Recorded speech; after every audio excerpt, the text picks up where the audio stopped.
Aloha. You are listening to 96.1 FM Kohala.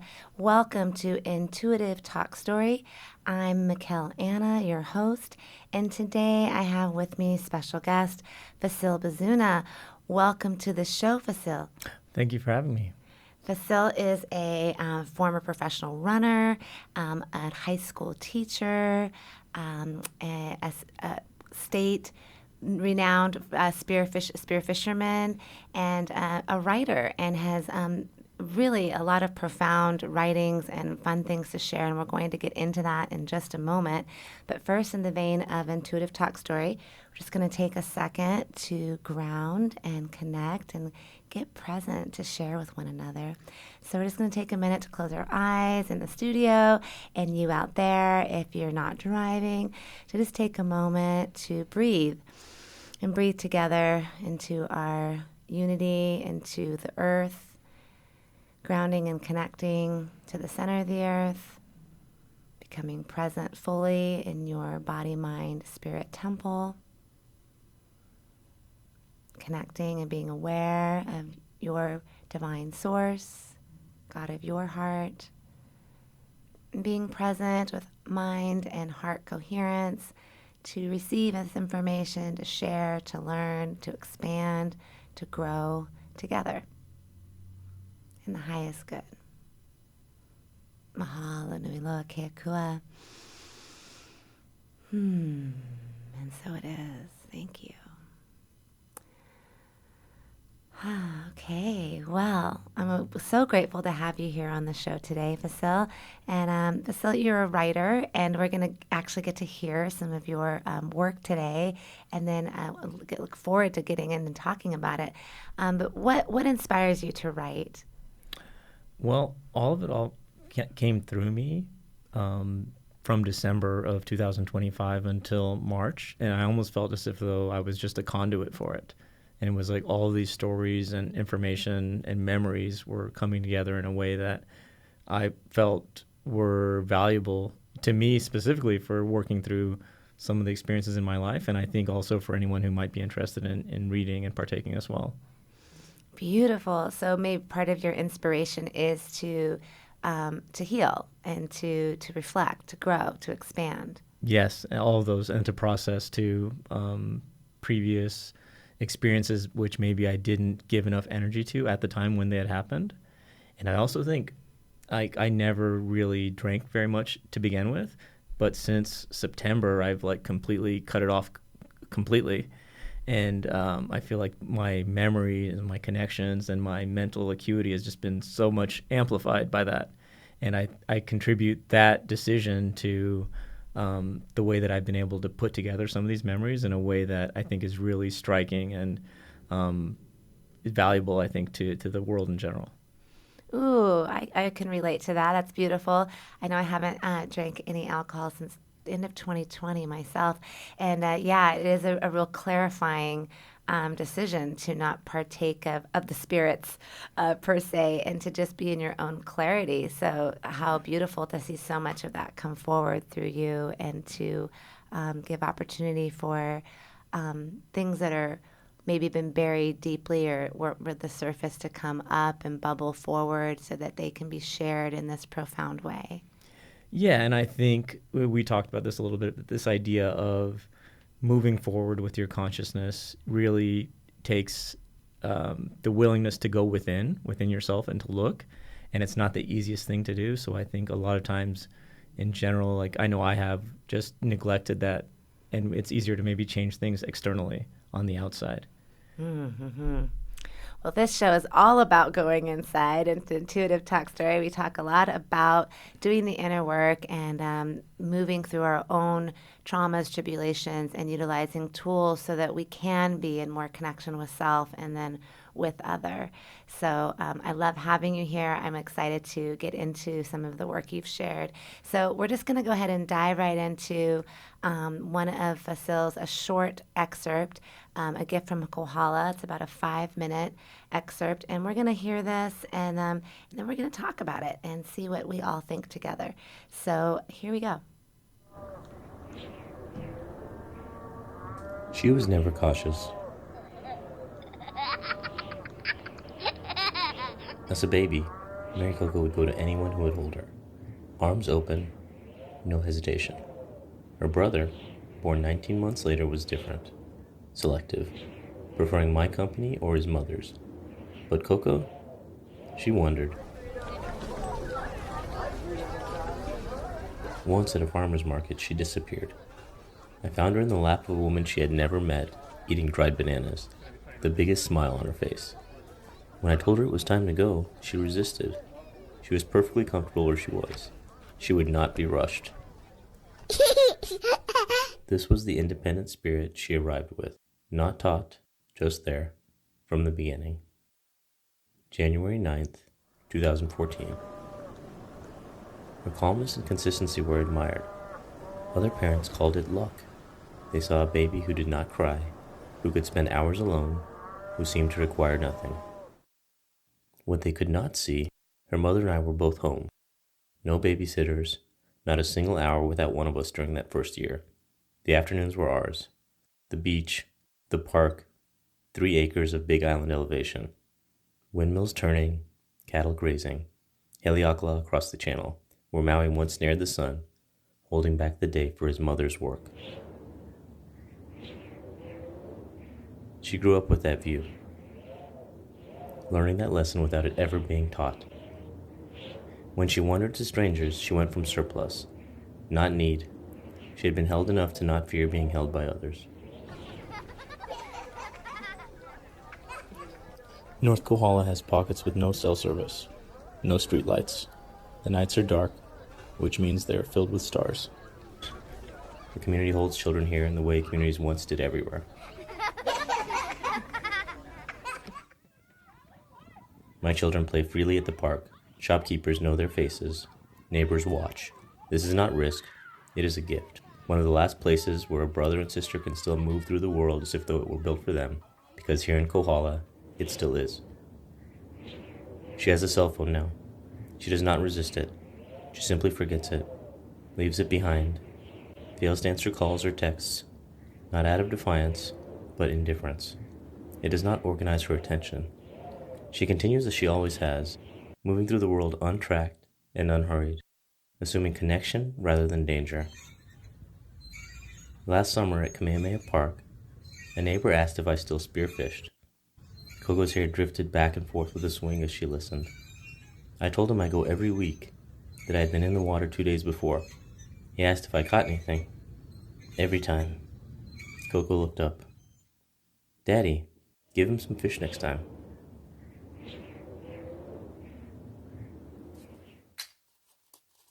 At 12, she read 30 books last year. She works with her hands, beaded sea creatures, necklaces, stickers, origami, selling them to classmates. She barely understands money, often giving her earnings away. She moves like the tide of the ocean she grew up beside, flowing in and flowing out.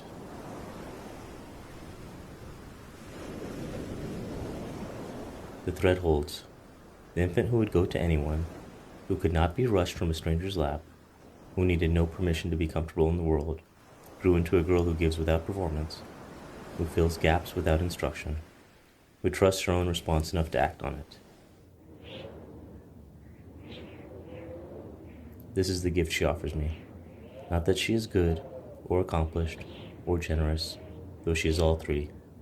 The gift is that she came complete, and that her completeness made room for her brother's becoming.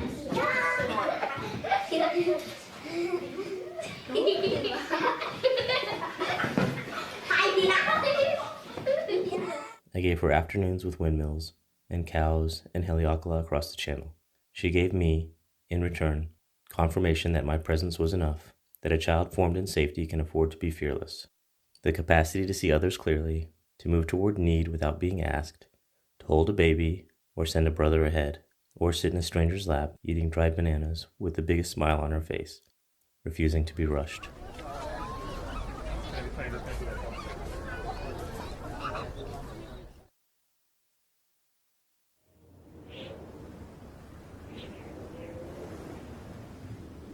I am Fasil Bizuneh. I write about grief, loss, lineage, and the things that get passed on from the Kohala coast of Hawaii Island.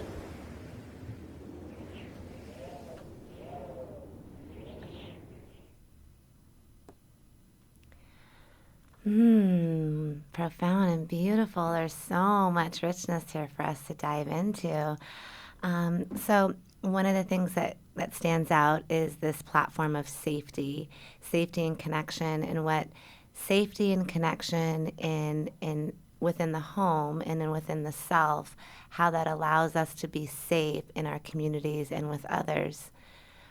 So there's a number of things we can dive into regarding that. One is our community and living in a smaller place where there's a lot of safety, but that also what was, stands out is what they could not see is long afternoons at home, being that she had been held by us so she could be held by others. Mm-hmm. So let's explore that a little. Well, I think that the natural human condition is to be kind and generous and understanding and patient. And I think through a safe childhood, those things develop naturally. And it's almost like a caterpillar in a chrysalis becoming a butterfly. And if someone comes along and disturbs the chrysalis and frees the caterpillar before it's ready, then it can never fly, because it needs that formation, the struggle to break out so it can become a butterfly. And I think for children, that safety and the presence and time spent with their parents is all that's really needed. And it's not necessarily explicit instruction, like do this, don't do that. And I think maybe a lot of times that is focused on more than just being there and being present. And then if you can provide that, then I think a child will develop with those characteristics that I described, where unfortunately I think it's becoming more rare that, the average person you meet expresses kindness immediately. And it may be out of a place of fear or trauma that maybe was never processed fully, something from their childhood that they're carrying with them now throughout their whole lives. Absolutely. So I talk a lot about how, our 0 to 7 and these wounds that we carry imprint into our being and then decide how we show up later in life. And that a lot of what we're doing is peeling away those things from the onset. So to receive wholeness from the beginning and a safe platform from the beginning really does change the game, right? And you said another thing I loved is formed in safety, it can be fearless within your living community. So when you're formed in that safety, you don't have the same trepidation or the same, like, are you safe? Are you okay? I'm not going to be pushing you away.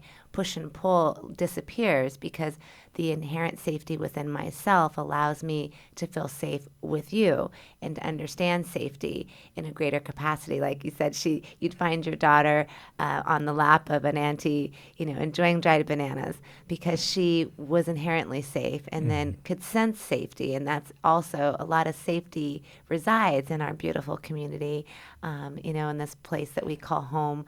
When there is such a smaller pool of people, a smaller community, there is a lot more opportunity to create that kind of connection. Yeah, and I think living in a small community provides a level of accountability that maybe isn't there in a big city, where people are moving anonymously and maybe aren't just worried about the repercussions of their behavior. And I think that's something that a small community like where we live offers. And I'm also a big believer in this idea that we are projecting our experiences of life through our expectations. So the very fact, and this might be controversial to say, but like fearing negative outcomes might actually contribute to negative outcomes being experienced.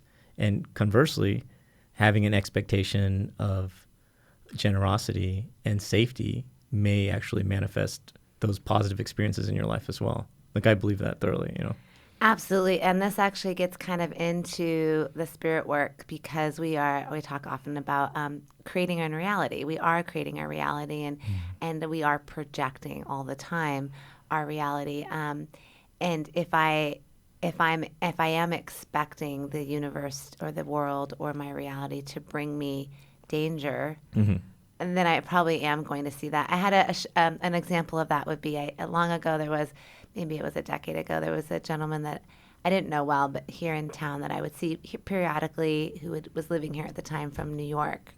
And he was definitely not steeped in safety. He was steeped in a lot of turmoil. And when I would see him, every time I would see him, he'd be like, "Oh yeah, somebody just broke into my car and I just got everything stolen. I was at the post office and they broke my door down." And like constant drama. Like anytime he was always experiencing drama. And I'm like, I have never once had something like that happen to me here in Kohala or in this. But it just goes to show you, no matter where you go, there you are. So at the same time, you can bring a traumatized person into a stable environment, which I have had experience of in my journey, and that doesn't necessarily change the trauma because the safety has to come from within. Yeah. Right. And then it gets projected outward. So if you haven't yet done any inner work to find safety, then ultimately speaking, you're going to experience the same dangers that you experienced in some other place. You'll experience them even here in this beautiful, safe place. But if we can pair it together, safety in our home, safety in our connections, safety in our inner self, and then also be within a safe place to experience ourselves, wow, the magic that gets to happen, right? Yeah, stacking the confluences together. Yeah. And that's a great example. And I think there's examples from science now. I like to think of science as being kind of young, and that oftentimes it will confirm things that have been known spiritually for thousands of years. So recently they've been able to map the brain, and there's something called the reticular activation system. And this is a filter in your brain that chooses what bits of information to process, because any given second there's like 40 million bits of information that are coming at you, and your brain can only process maybe 100. So it's basically your brain is deleting 99.9% of reality in every moment. So we have so much confirmation bias in the way that you might be shopping for a new car, and then you'll start seeing that car all the time. Right. But that car was always there, but your brain was deleting it. Correct. Yeah. So in the same way that this friend of yours that you mentioned had dealt with petty crime and like personal dynamics that were not positive in New York, when he came here, maybe he was looking to experience those same things, and he found them, even in a place where the majority of people are experiencing so much safety. Absolutely. So we really are creating our own reality. I said recently, as a metaphorical experience, for instance, back to kind of, you were saying if you are inherently bringing forth the expectation of a danger or something that you're inevitably contributing to it. I was having a conversation about this very topic just the other day, and I used the metaphor, let's just say, for instance, there's just really only 100 of us here. Mm-hmm. And we are all creating this game. So if I'm still bringing forth the predator in my mind's eye, like I'm still sensing there's a predator. And I've had moments in my life where I've felt the predator. So I'm very hyper aware of like, am I still like pulling a predator into the game? Am I still seeing that there in the reality, or am I, the second it comes up, whether I'm giving just even 1% of mana towards the predator, it really matters. If only 100 of us are here, well, me bringing in 1% of the predator is going to really matter. Mm-hmm. And I need to go back to the unity drawing board and release that and see where that little tiny piece is still being created from. What in me is still creating that experience. Mm-hmm. So that the notion that we are, and this gets into like on a big picture, so all of us are doing this. And so whatever, if we can each take responsibility, as Michael Jackson said, for the man in the mirror, mm-hmm. and do our own inner work, then imagine the world we get to live in as a collective. Yes, all change does start from within, I think. And I think the quote that I like to think of is, don't try to change the world out there, change the world in here. And then once you start doing that, then the things outside start to change as well. Once you change yourself, everything changes. Absolutely. That's a lived truth for myself, both out and in. I think I've definitely tried in my life to, at different points, change it out there. Mm-hmm. And I found that didn't work. So I had to do the work with, it was also simultaneous. I was thinking that by changing it out there, it would change the things in there, which I utilize it as a springboard to do my own inner work by seeing those reflections of what I'm still seeing if it's in my face, then it's still something in me that I can work through, that I can move out of. And again, it goes back to, like you described, the safety of the family and having that safety within. So all of us are dealing with, well, what was my home life like? What was my mother, father, the beginning like? What kind of safety did I receive so that I can move in the world with that same kind of safety and connection? And of course, not everyone is receiving that kind of safety. Even here in a small place, there's still unsafety that takes place. But like you said, we have more of an ability and accountability in our schools. And in both, you and I both work in the schools. You're a high school teacher. I have gotten to be a teaching artist in the school for about 20 years in Kohala Elementary. And so we're working with the same children at different stages. But it does really feel more like a family, like Ohana style. Whereas in a big city, you don't have that same connection and accountability where everyone knows the students, sees them grow up through their whole journey, and feels some sort of like, hey, that's my nephew. We each have had a hand in helping to create more safety and connection with this particular being. Yes, I agree completely. And I think that's one of the things that makes teaching here enjoyable. And there's so much burnout that you read about in the mainland. And I think it does stem from that lack of accountability and the anonymity that a lot of people feel. And I think the consequence of that is some of the extreme behavioral issues that teachers are facing in those schools. Yes, I so agree with that. And then at the same time, you also brought up another thing that just popped in on that excerpt that we just heard, a gift from Kohala, which was about the devices. So I also really love that in our community, even though I do see devices in our kids, they still have devices, but it's not as promoted. There's more families who are spending time spearfishing, going out to the water, spending time at the park, doing things together, doing activities, hunting, playing, doing martial arts, doing things that matter together, having even just family gatherings, aunties, uncles, just even the way we greet here, right? We greet, we connect, we look each other in the eye. We might give a honi honi, we might give a kiss on the cheek, we might give a hug. And there's a lot of more respect and value inherently within our smaller community, within the Kohala community, within the Hawaiian people here.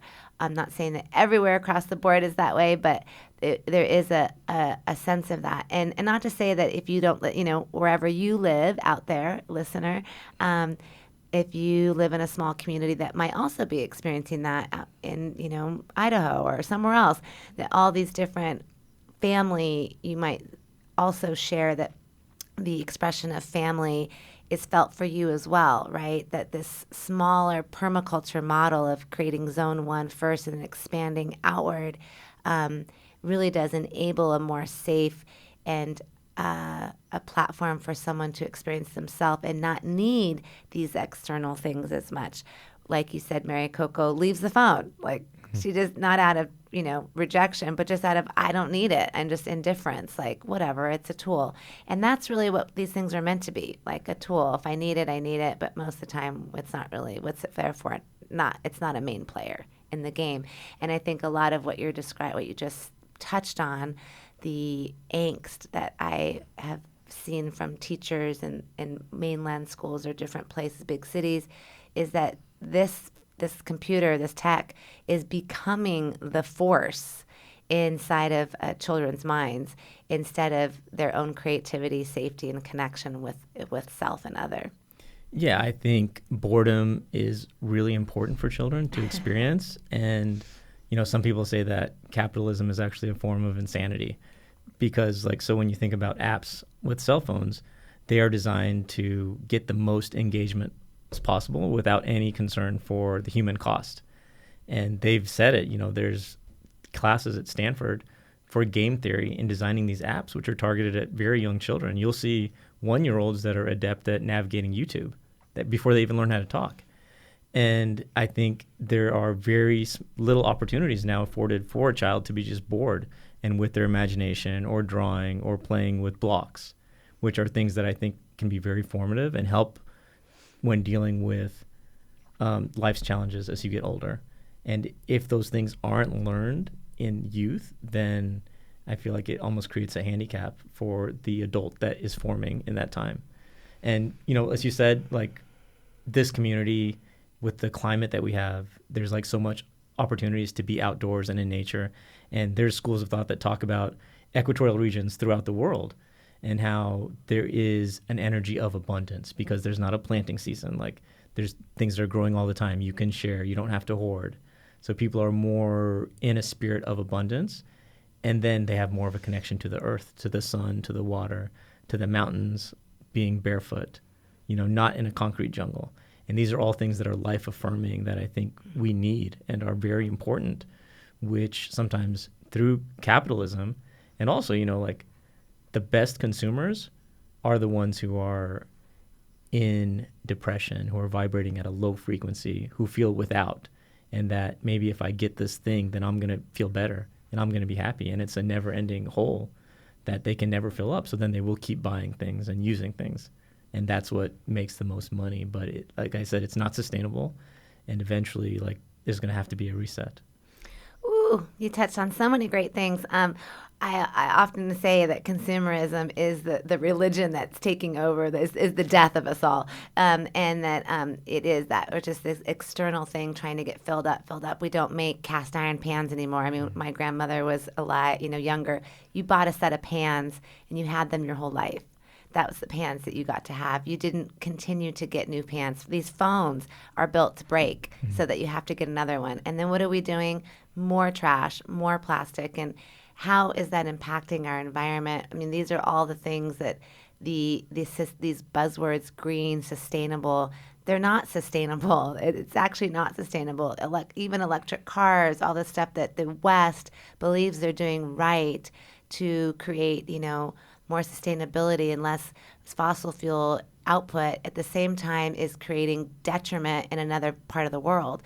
The cobalt and all the resources that we use for these phones is found in the Congo and other places, and they're getting mined and destroyed so that another person can feel really good about themselves and think that they're being sustainable. So we have this dichotomy of massive consumerism that's really, I mean, you hit it on the head. I think consumerism is the thing that's destroying us as a society, as humanity. And you also brought in, which I love and speak a lot about, is what do we all need to do is come back to life-giving principles.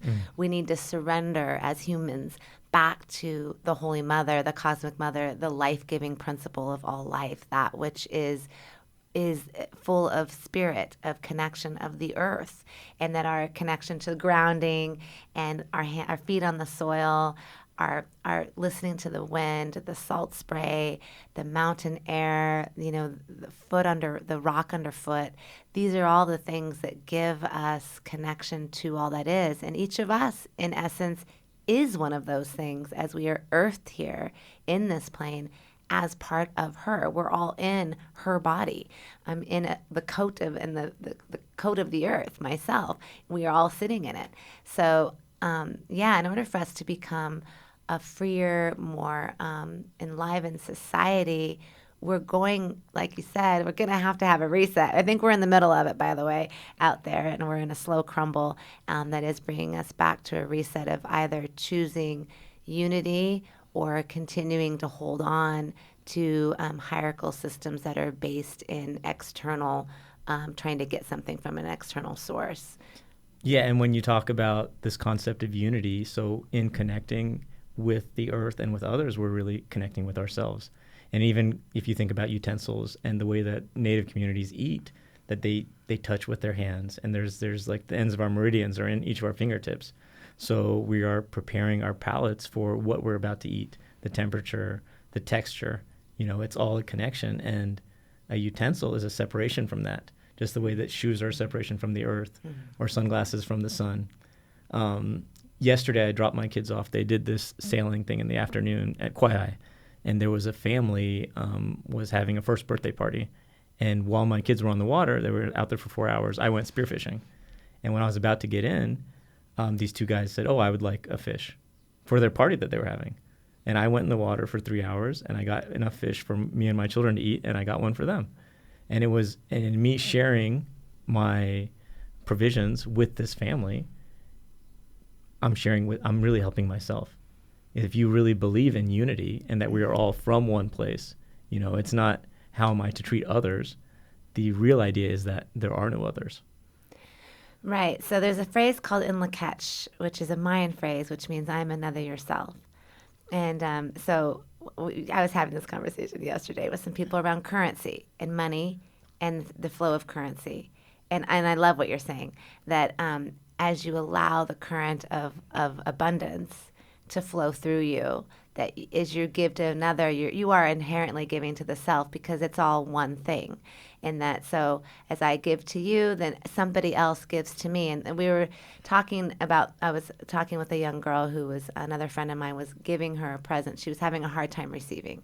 Mm-hmm. And we said, we were explaining to her, it's often, it's okay to receive because in essence, as you receive, and many times for me as a worker, the people I've given to the most are not usually the people that give to me the most. Mm-hmm. It's a circle, like somebody else then gives to me because then I've given to you. And if we just keep allowing that flow to continually move, then abundance is happening for all of us. It's only in the hoarding of something, then we think we have to keep something. And why do we think that? Well, because we're operating from fear. Mm-hmm. That I might lose something. And going back to if I'm just putting a microcosm of a thought of loss into the projection of the game, mm-hmm. I'm projecting loss by even just trying to hold on to something instead of projecting abundance for all. Mm-hmm. Yeah, and I consider myself to be more spiritual necessarily, but I think there's so much wisdom in religion, and there's a story that is common in many religions that talks about this idea that to he who has little, even that little will be taken away, and to he who has much, much will be given. So it's abundance, it's manifestation, it's resonance with what you believe in. So bringing abundance, energy, and envisioning yourself us being within a river and giving downstream and receiving from upstream. So it's not the person that you give to that's going to give back to you necessarily. And you really need to jump in and be part of the flow. Because let's say you come to the river with a container, right? No matter how big your bucket is, if you leave the river, eventually you're going to run out. So you cannot hoard it. You need to get in, you need to give, and then you make room to receive again. And that's the flow, I think, or that reciprocal energy or the toroidal field that we're really looking to embody. Absolutely. I love that. We're going to come back and talk a little bit more about these concepts, just let you steep into that for a moment as we take a short station break. Thank you, Fasil, for being here. It's a pleasure to have you. We'll be right back with more Intuitive Talk Story. Okay, we are back. You're listening to 96.1 FMLP Kohala. I'm Michál Anna, and you're listening to Intuitive Talk Story. Today with me, special guest, Fasil Bizuneh Writer, Spearfisherman, teacher, father, and being on the path of consciousness and unity, awakening within the self. So we were just talking about abundance and about nature and about children and about scarcity and how we project different things out into our reality. So take us away again. What I was just talking about, this idea of giving to receive and how the universe will kind of multiply what you're doing. And that's one of the things I talk to my students a lot about. There is a common misconception, like, I only respect people who respect me. But then I try to tell them that the amount of respect that you show in your life is really a reflection of how you see yourself, and that the universe is a multiplier. So if you give kindness, then you'll receive 10 times the kindness back. But if you give negativity or you cause someone else a negative experience, then you're going to receive negativity and negative experiences in your life as well. So your behavior should actually be a reflection of the life that you want to live and how you want people to treat you. And I think it's somewhat counterintuitive if you haven't been shown that or it hasn't been modeled for you.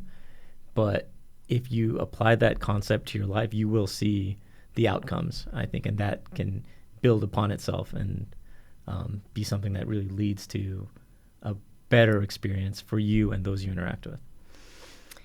Absolutely. Another kind of scriptural thing would be, as be a good steward of that which you've been given, and you'll be given more. So as you take care of what you have and you honor and respect it, well, then more can be given unto thee.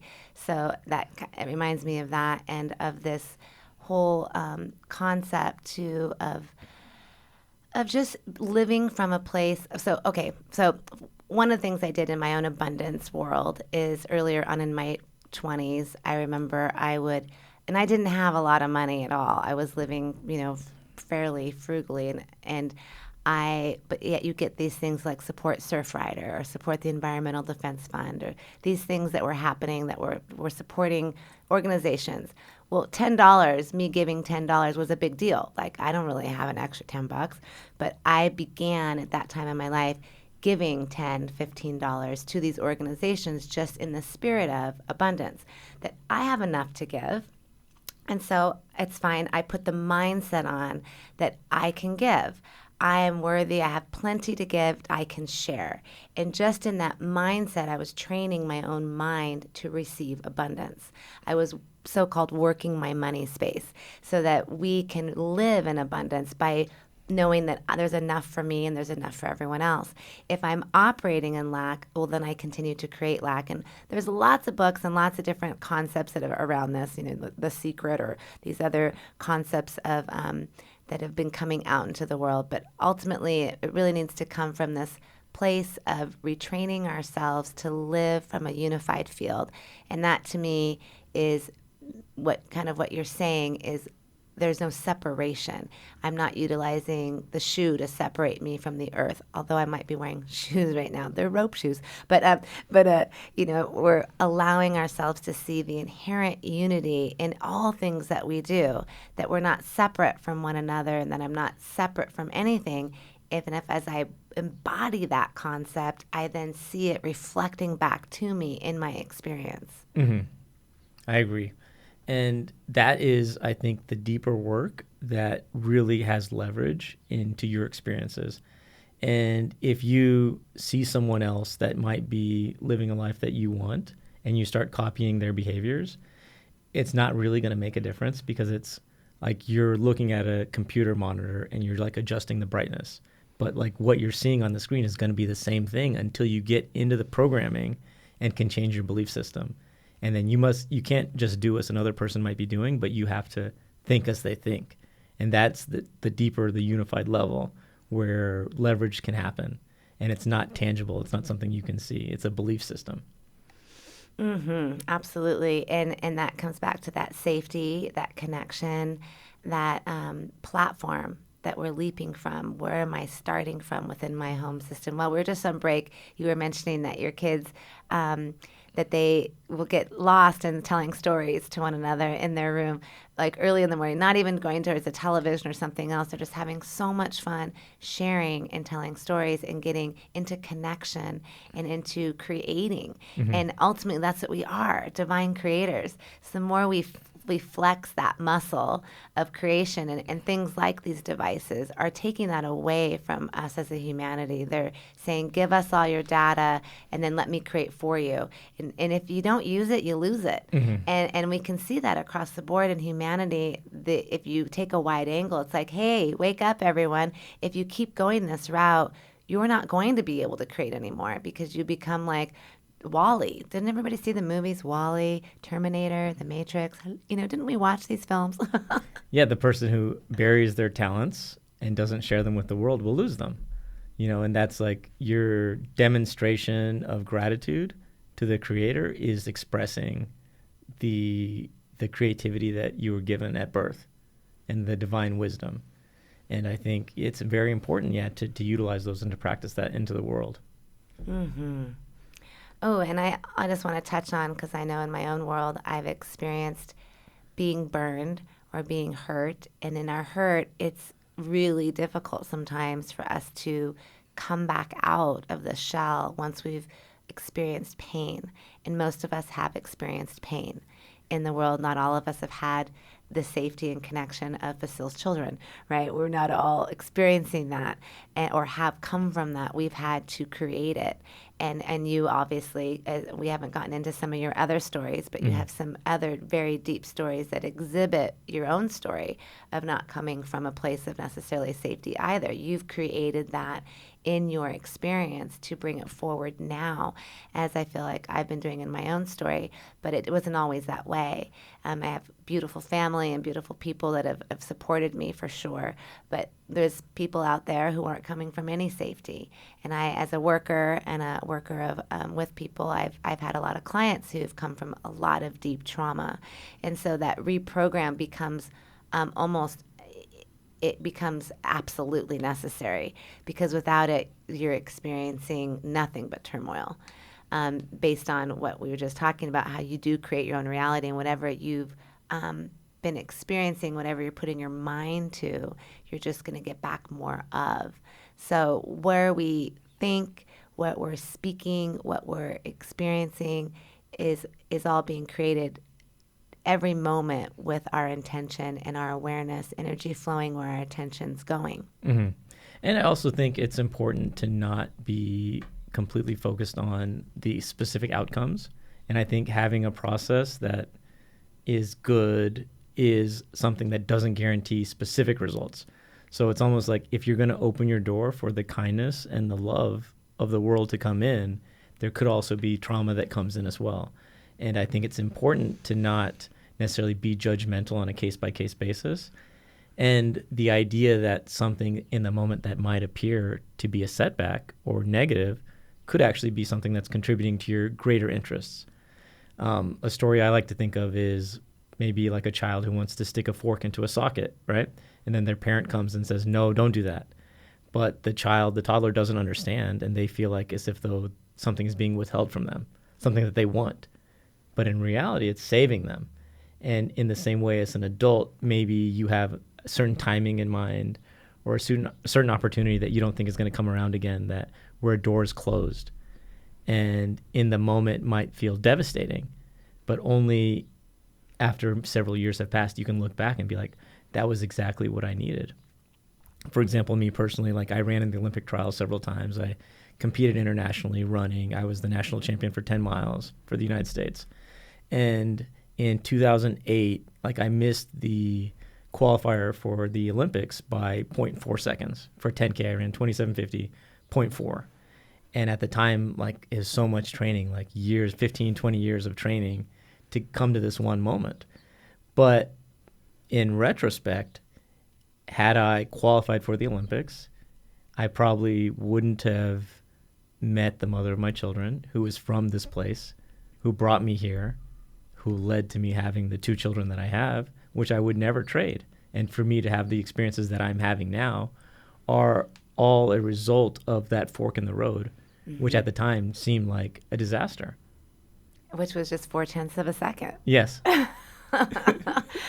These minute moments that change our path, where we can say it, forks in the road, timeline jumps, where we're creating a whole nother reality.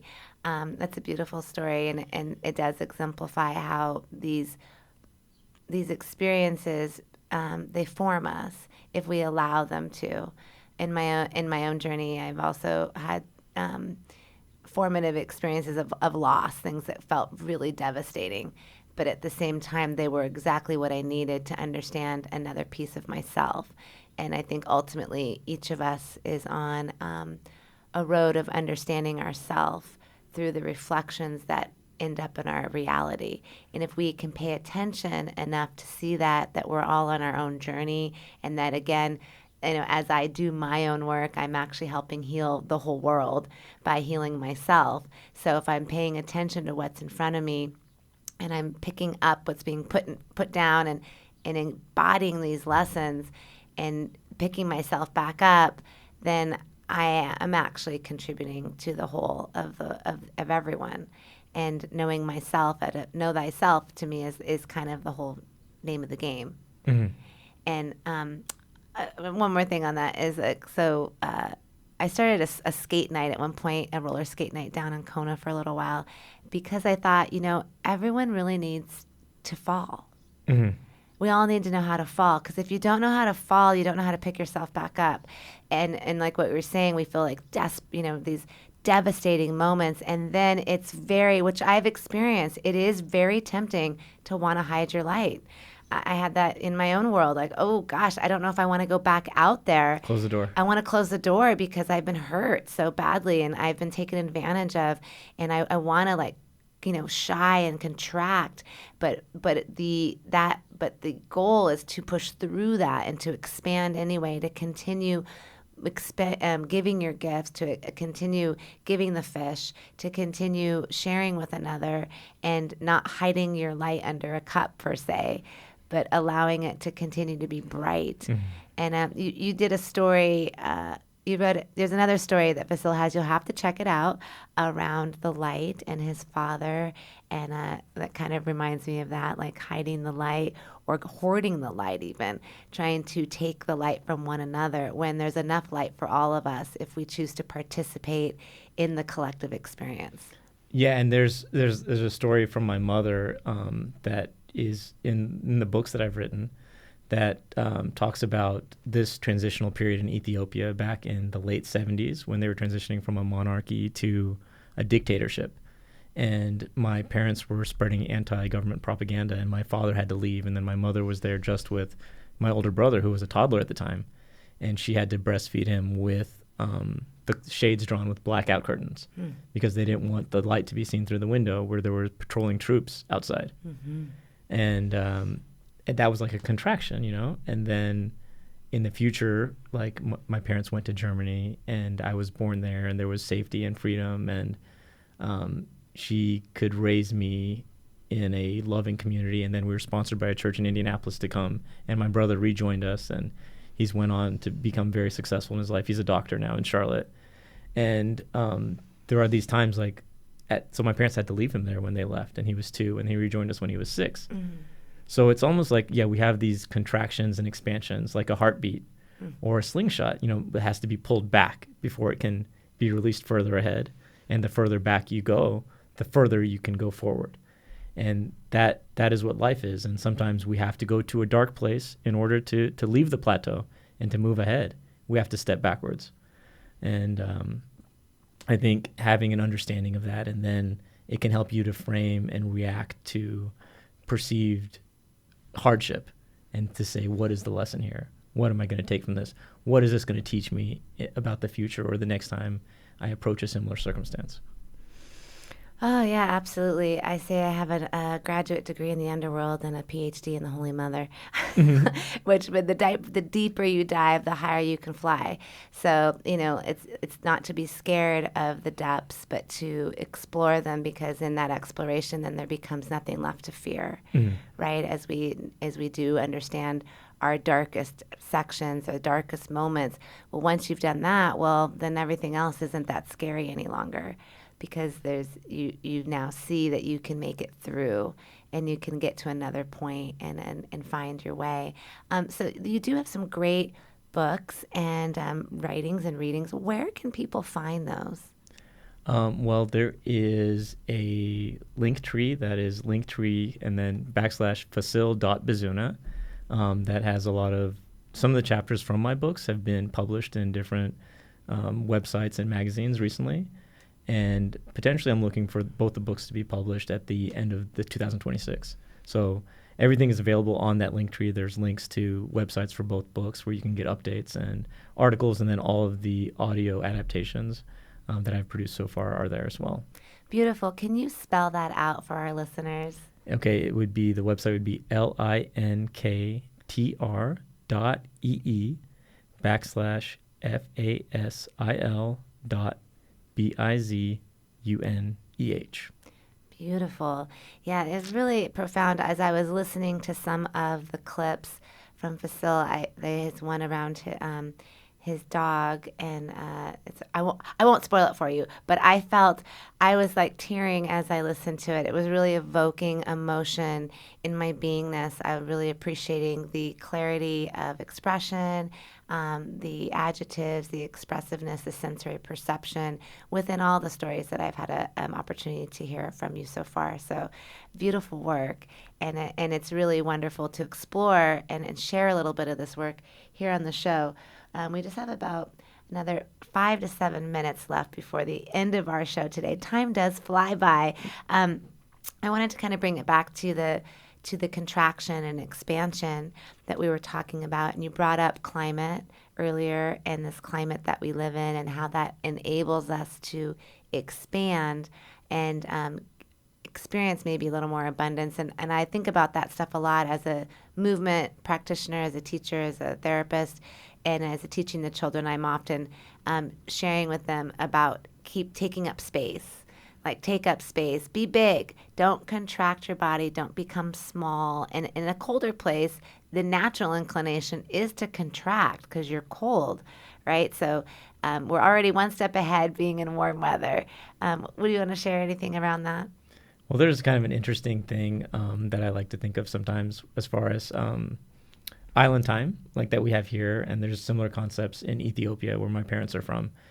But there is an idea as far as, some people might look at it as a form of like laziness or being inconsiderate to appointments. But culturally, if you think about it, in a northern climate, if you missed your ride and it was in the winter, you could die, But here, or any place that's equatorial with temperate climates, it's not as essential. You can always get the next ride or you can go the next day. The timeliness isn't as important because there is abundance of opportunities, abundance of time to relax and to move on a more natural rhythm of life and to not be constricted by a schedule, which is it's not necessarily the difference between life and death here. So it's something I heard Trevor Noah talking about. He's from South Africa. Yeah. So that idea of island time isn't necessarily, I think, a reflection of inconsideration. Like, it's more of a reflection of prosperity and abundance. And I think maybe that frame is an artifact of colonization. I'd have to agree. Then that's a whole show that we'll have to have you back for, because I spent a lot of time in Africa and Guinea, West Africa, which is dealing in a lot more poverty, but that sense of time is definitely present. And then we can get into language and all sorts of things, because often they'll say, I'm coming. But that could be like 20 minutes or that could be like 5 hours. Uh-huh. Well, I haven't actually left yet, but I'm thinking about coming. Right, yeah. Exactly. I mean, I will be coming. Don't worry about it. I'll be there, just, soon when I'm meant to be. And so, and I love this concept of natural time and artificial time. And this gets back into technology and, trying to push us into artificial life instead of living from a life-giving principle and connecting to our food, connecting to our experiences, connecting to our earth, and letting that direct how we experience each other and experience our day versus this little black box, that most people are carrying around anymore. And ultimately speaking, I think we all have to make choices to move into more natural time again and surrender back into life-giving principles, because this just isn't going to be sustainable. It can't work. And if we don't wake up, let's put one more note out there on the black box, the data centers and all the things that are happening, we don't understand that that's going to drain our natural resources, then we as a collective become, what's the word? Now's the time to put our focus towards life-giving system, towards community, towards helping each other, towards moving into a more abundant and natural way of living with each other and with ourselves. Yeah, another thing I wanted to talk about as far as like natural timing is our circadian rhythms and how ancestrally we are designed to go to sleep when the sun goes down and to wake up when the sun comes up. And actually the hours before the sunrise are actually opportunities where like the veil is the thinnest and we were able to be our most creative, which I think is interesting and most people never get to experience, where the world is quiet and you can hear the birds waking up. And how even I've read that the sleep you get between 8 p.m. and midnight is like twice as valuable as any other sleep, where you can get the deepest REM. And so I really try to like align myself as much as possible to natural timing in that way. Beautiful. Oh, and it's a whole nother show, a whole nother show. But today we've just touched a lot on safety, connection, abundance, moving from a place of community, of sharing with one another, and experiencing ourselves in relationship to connecting with each other, but also projecting the reality that we want to see by first living it, experiencing it, and showing up and embodying that. So whatever, touch back on some of our other shows around tooling and ways to do that, and we'll have Fasil back and talk more about these concepts because there's just so much we can get into, and we're running out of time, so we've got 1 minute left. Is there anything else you'd like to share today? No, I just appreciate you having me on today and giving me a chance to share some of my work that I've been doing. Well, it's beautiful to have you on the show. I really enjoy the conversation. I enjoy the work.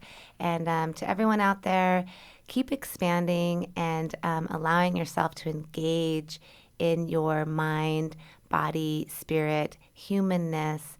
I like to say to the kids, I teach them a lot about right-left brain connections and body movements that they can do. So there's no reason for you to get on that device. You can always practice. You have yourself, and you are the greatest instrument. And the most important instrument that you have is this. I can buy a new one of these or get rid of a new one of that, but this is the only thing you have the whole time you're here is you, the instrument of the earth that you've been embodied into. So play with your own divine instrument, understand your own connections within your brain and your divine living self.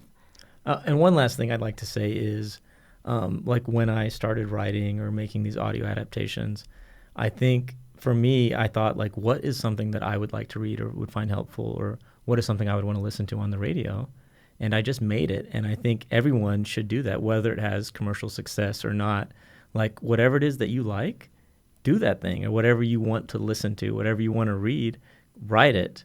Don't watch sports, play sports. Don't listen to music, make music. Don't watch people dancing, dance. Live the life. Woo! Yes. Hear, hear. That's right. Go out there and get it. Be unafraid to express your divine living self. And with that, we're going to say goodbye for today. Thank you for joining us. You're listening to 96.1 LPFM Kohala. I'm Michál Anna, Fasil Bizuneh. Thank you for being present. And this has been Intuitive Talk Story. Have a beautiful rest of your day, and we'll see you again next week. Aloha.